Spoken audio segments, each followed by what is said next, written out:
In the quiet corners of America, where tradition holds tight and progress moves slow, courtrooms are more than chambers of justice. They're battlegrounds of perception, power, and truth. This story begins in one of those places, a town not known for scandal, but for its silences. A place where the law was respected, even when it wasn't fair. Where uniforms commanded obedience, and questions, especially from young black men, were seen as defiance. Jordan Myles knew that silence. He grew up with it, learned to read between the lines of a judge's sigh, a cop's hand hovering too long on his holster, a teacher's lowered expectations. But Jordan also knew something else, how to fight with knowledge, with precision, and with law. At just 19, he didn't carry a weapon. He carried case law. He didn't shout to be heard. He let evidence speak louder. And when a veteran police officer laughed at the idea of a teenage defendant acting as his own attorney, Jordan didn't flinch. He smiled. Because what Officer Rick Halden didn't know, what he couldn't imagine, was that the courtroom he thought he owned was about to become his reckoning. This is the story of how a biased cop underestimated a boy with a briefcase, and how justice, when given a voice, can echo far beyond four walls. The scent of old wood, dust, and disinfectant hung thick in the air inside the Jefferson County Courthouse. A fan hummed somewhere near the ceiling, circulating stale air that never quite cooled the room. Fluorescent lights buzzed overhead, casting a dull glare over worn oak benches and a scratched judge's bench that had seen decades of trials. Some fair, some not. This was a place where lives were decided and buried with the drop of a gavel. It was just past 8:30 a.m. on a Wednesday. The courthouse was already filling with murmurs, lawyers chatting in low voices, court clerks rustling papers, and a few spectators watching from the back pews. Nothing unusual. Just another day in the sluggish machinery of small-town justice.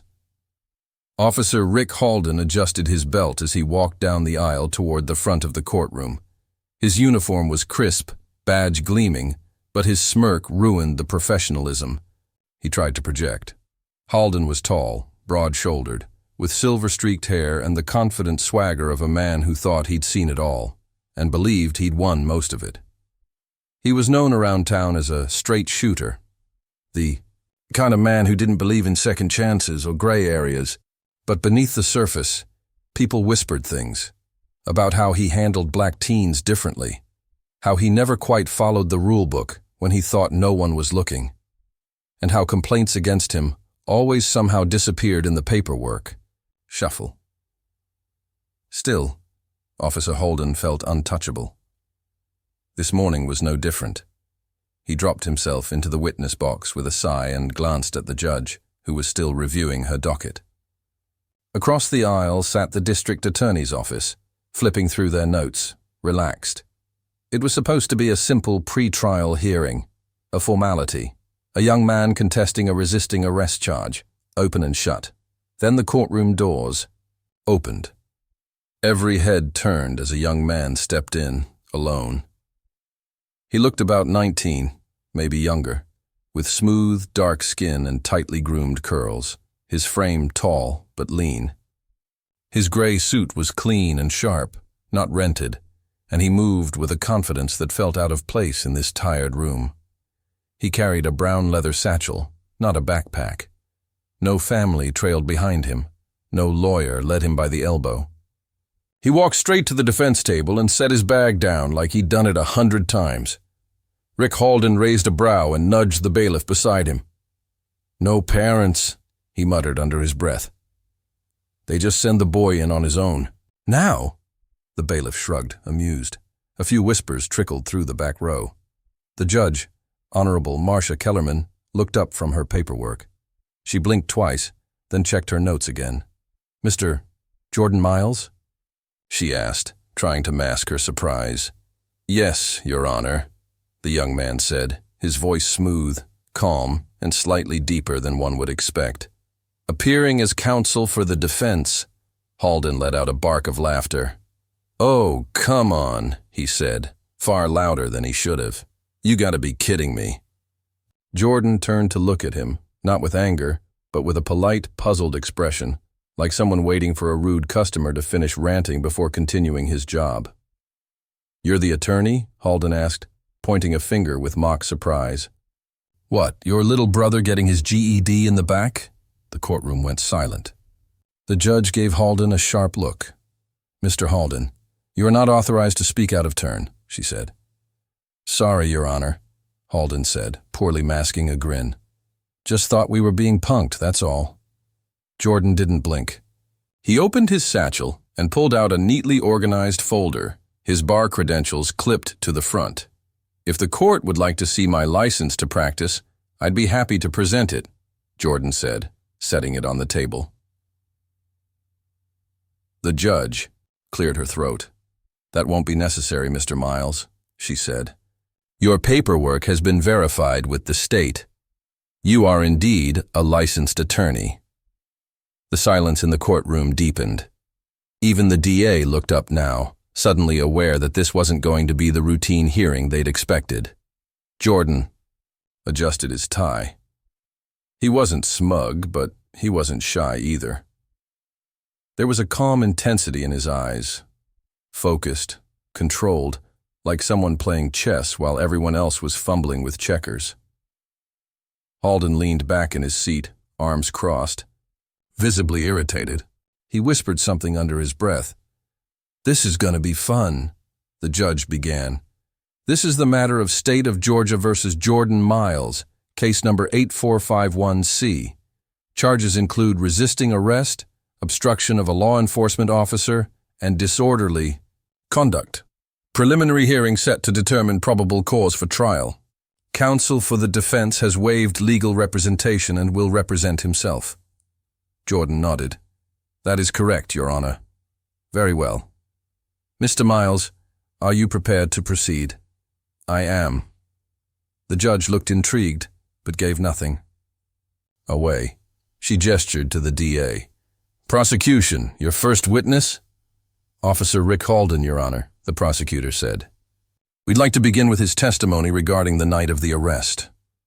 Rick stood and swaggered toward the stand. He made a show of adjusting the mic. I swear to tell the truth, the whole truth, and nothing but the truth, he said. His hand raised. The DA began asking questions, routine, rehearsed, and dry. Halden recited the facts like reading from a script. The suspect was acting erratically, he said, refused to comply with lawful orders. Became aggressive. I feared. For my safety, Jordan listened, hands folded, taking no notes. Just watching, observing. The judge noticed it. Everyone did. When the DA finished, the judge looked at Jordan. Mr. Myles, your witness. Jordan stood slowly. No rustling, no nervous pacing. He walked to the podium like he belonged there. Officer Halden, he began.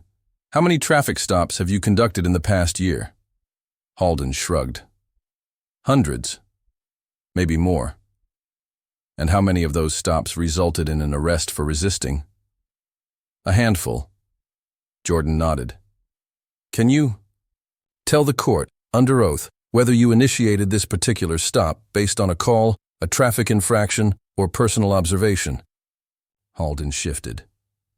Suspicious behavior. Suspicious behavior, Jordan repeated. Could you clarify for the record what about my behavior was suspicious? You looked nervous, Halden replied. Kept glancing around, avoided eye. Contact. You weren't from that part of town. Jordan paused, then took one step forward. Officer Halden, are you aware that I had just left the Jefferson Library, where I had spent 3 hours reading federal case law in preparation for the bar exam? There was a beat of silence. No, Halden said. Jordan continued. And are you also aware that when you approached me, I clearly stated my name, handed over a valid ID, and asked if I was being detained? Halden hesitated. You didn't. You were getting loud. I asked if I was being detained. Jordan repeated louder. And your response, according to your own report, was to demand I place my hands on the hood of your vehicle. Because you were being combative, Halden insisted. Combative, Jordan echoed, flipping through his folder. Yet you failed to activate your body cam until 2 minutes into the stop. Why? The DA shifted uncomfortably. Halden's jaw tightened. I forgot, he muttered. Jordan raised an eyebrow. Convenient. But your cruiser's dash cam was still rolling, wasn't it? The courtroom suddenly leaned forward. Halden didn't answer.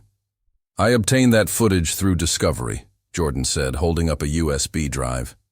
It clearly shows me complying, calmly asking questions, and you, Officer Halden, pushing me against your car without cause. Objection, the DA snapped. This isn't cross. It's an argument. Withdrawn, Jordan said smoothly. Let me rephrase. Officer Halden, do you recall threatening to teach me a lesson when I refused to stop recording you on my phone? Halden's face reddened. I don't remember that. No further questions, Jordan said, returning to his seat. The room was silent again, tense. The judge adjusted her glasses, clearly thrown off by what she'd just seen. The young man before her wasn't some hot-headed teen playing pretend. He was a technician, precise, composed, and devastatingly effective. Officer Halden sat back in the witness chair, for once unsure of himself. And in the back row, someone whispered under their breath, Damn, the kid's for real. 3 weeks before the courtroom showdown, the night air in Jefferson, Georgia, was heavy with the heat of early summer. The scent of honeysuckle and exhaust mixed in the air as streetlights flickered across cracked sidewalks. It was after 10 p.m. and most shops along Main Street had long since closed. Only the library remained lit, its windows glowing like warm lanterns against the night. Inside, Jordan Myles sat hunched over a law textbook, highlighter in one hand, earbuds in his ears. He wasn't studying for school. He wasn't even enrolled in a college. He was studying because knowledge was his armor, and his goal had always been clear. Pass the bar, practice law, and fight for people like his father. People the system steamrolled. His father, Marcus Myles, had spent 12 years behind bars for a crime he didn't commit. A mistaken ID, a bad public defender, a racist jury. One by one, the pieces had failed. Jordan had watched the system grind his family into the dirt, but while some kids rebelled or gave up, Jordan sharpened his mind like a blade.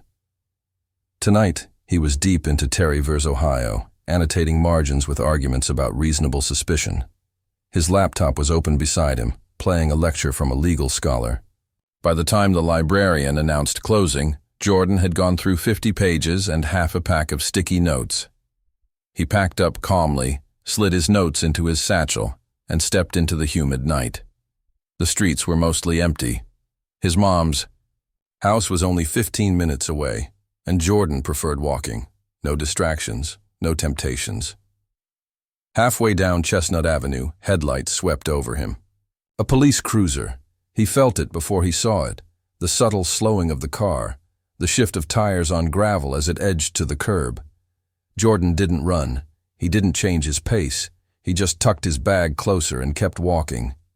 The cruiser rolled. Up beside him, the window lowered. "Hey!" the voice called out.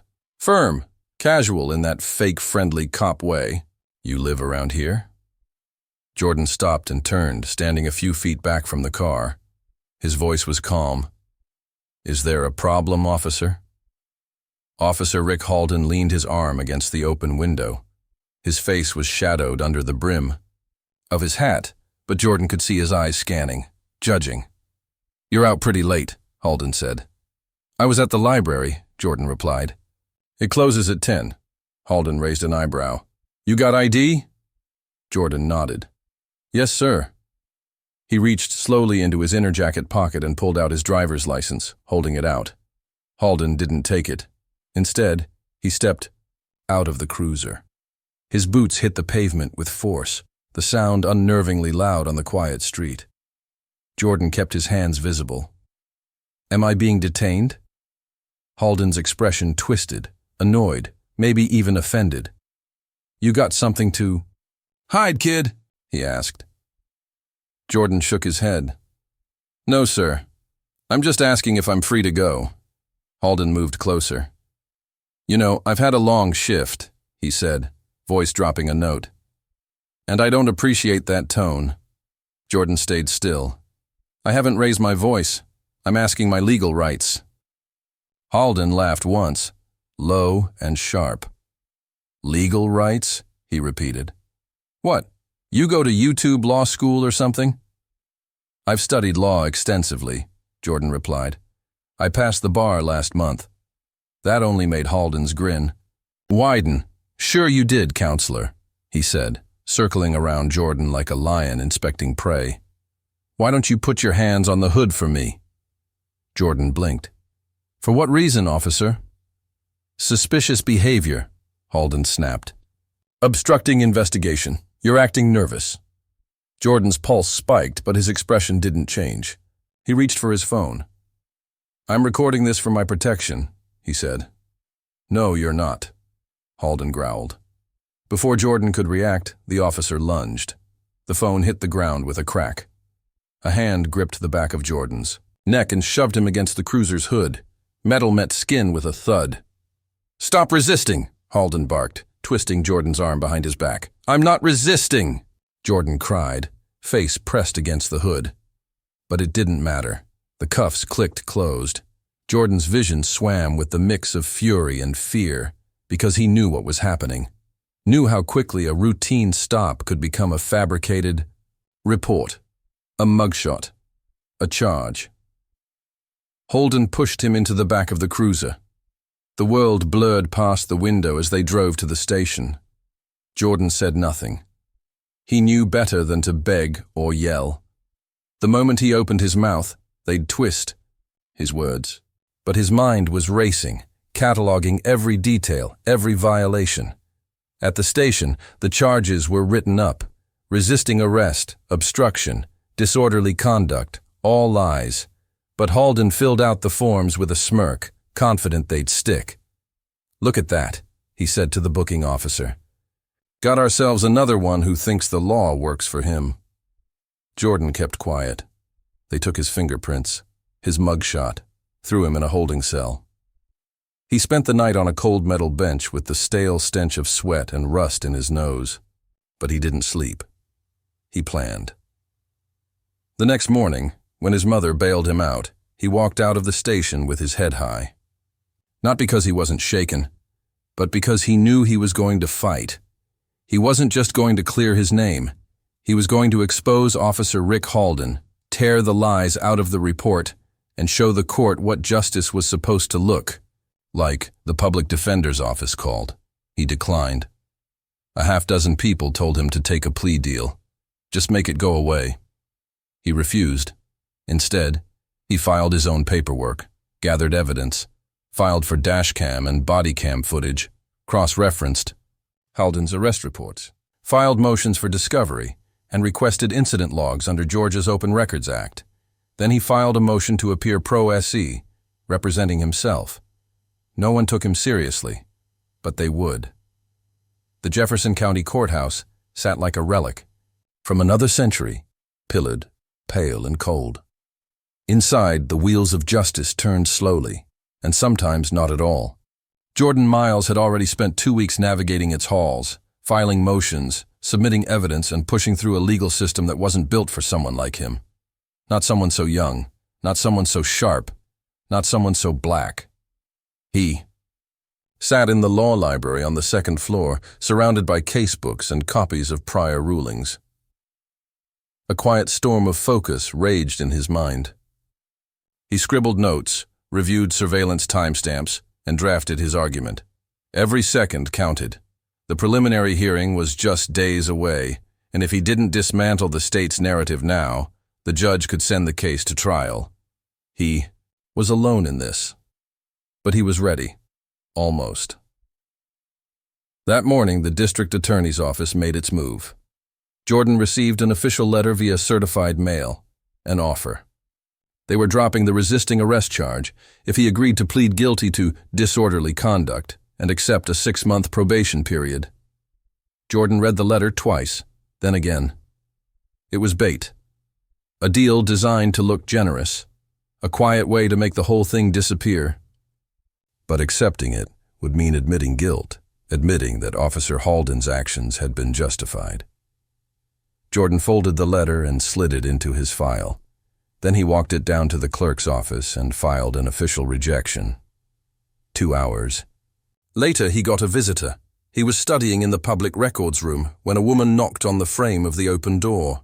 She wore a navy suit and carried a leather case. "Mr. Myles?" she asked. Jordan stood politely.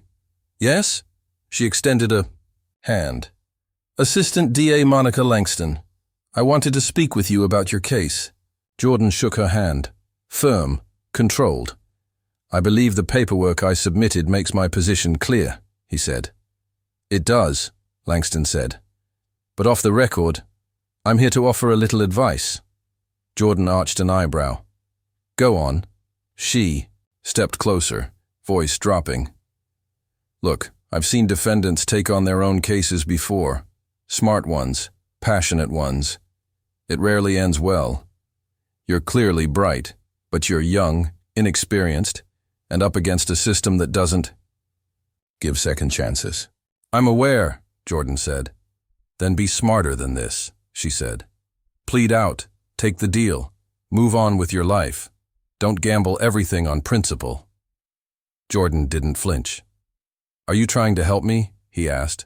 "Or protect your department from embarrassment?" Langston stiffened. She hadn't expected that. "I'm trying to stop you from getting crushed," she said, her voice more clipped now. Jordan took a slow breath. "I'm not the one who should be afraid of being crushed," he replied.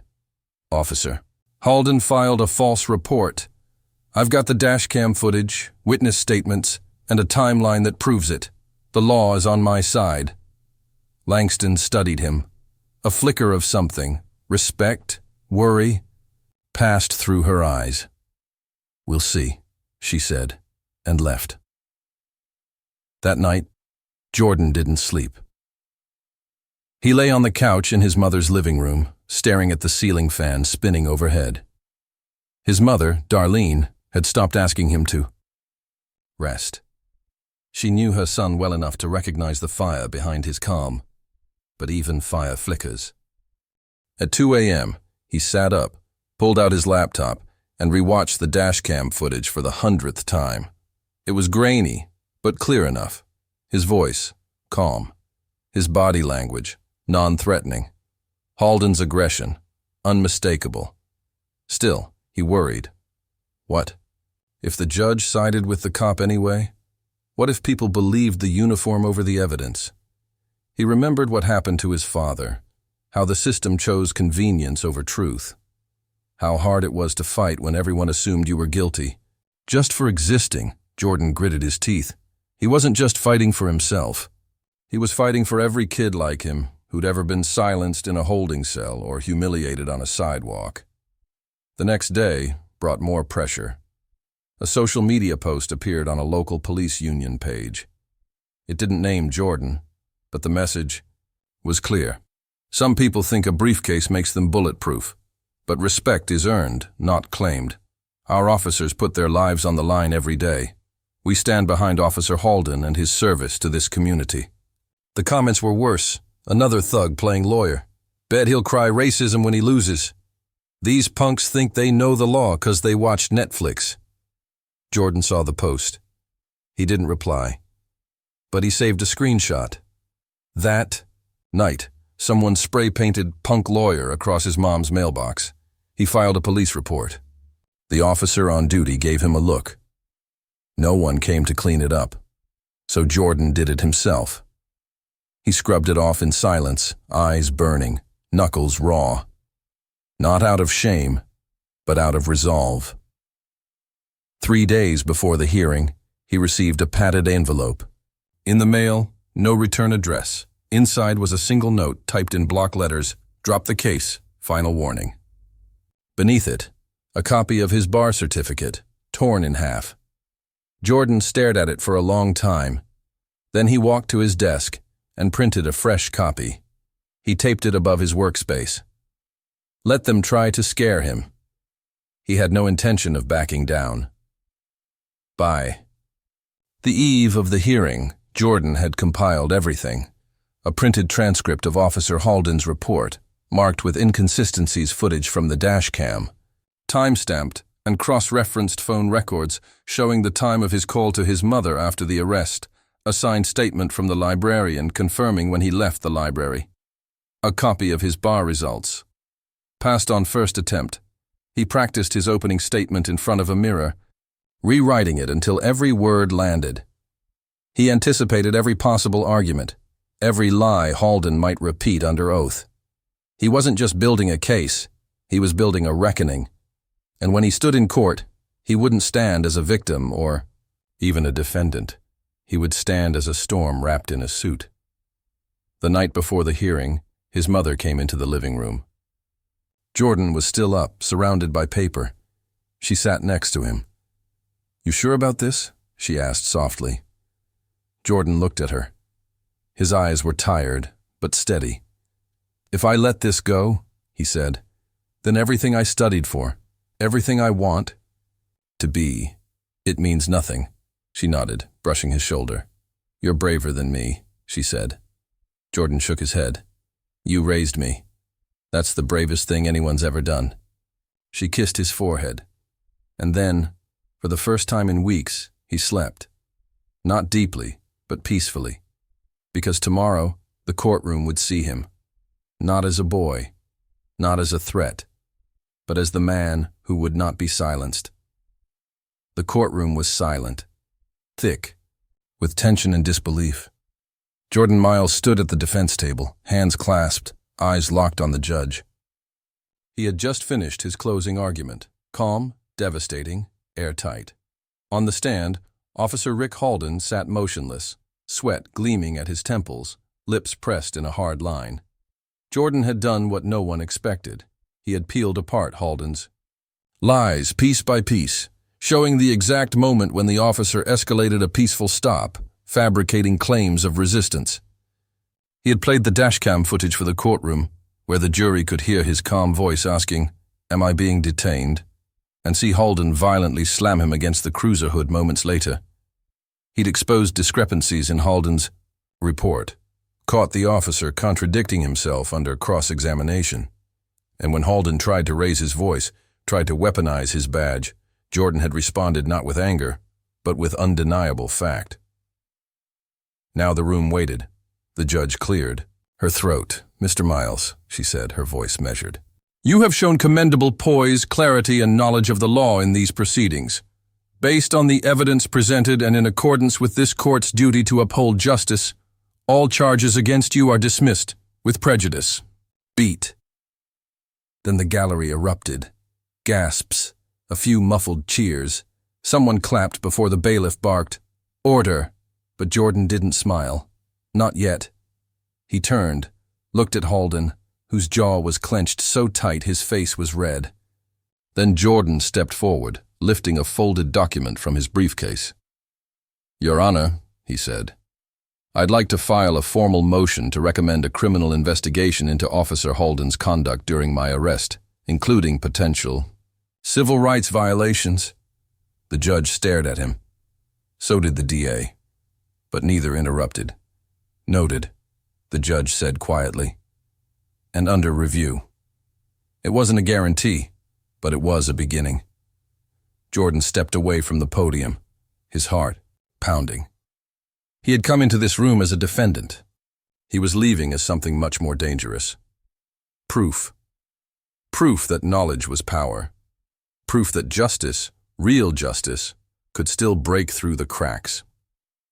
2 months later, a news crew filmed outside the very courthouse where it all began. The POW. Headline on the evening broadcast read, "Teen lawyer who beat racist cop joins civil rights law firm." Jordan Myles had received over a dozen offers from law firms across the country. Interviews, scholarships, invitations to speak. Some saw him as a symbol, others as a rising star.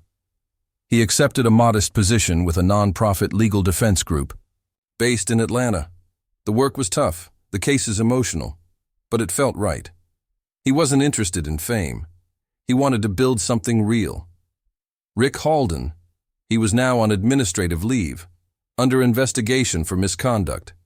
Internal Affairs was combing through his past arrests, several of which were already being appealed. Jordan didn't celebrate his fall. He celebrated the system finally cracking open. On a warm fall morning, Jordan walked into a courtroom, not as a defendant, not as a kid pretending to be a lawyer, but as attorney Jordan Myles, badge clipped to his belt, case file in hand. A judge nodded as he entered. Opposing counsel glanced at him, but this time no one laughed. No one dared. Because now they all knew, the boy they tried to humiliate in court, he was the court, and justice would never be the same.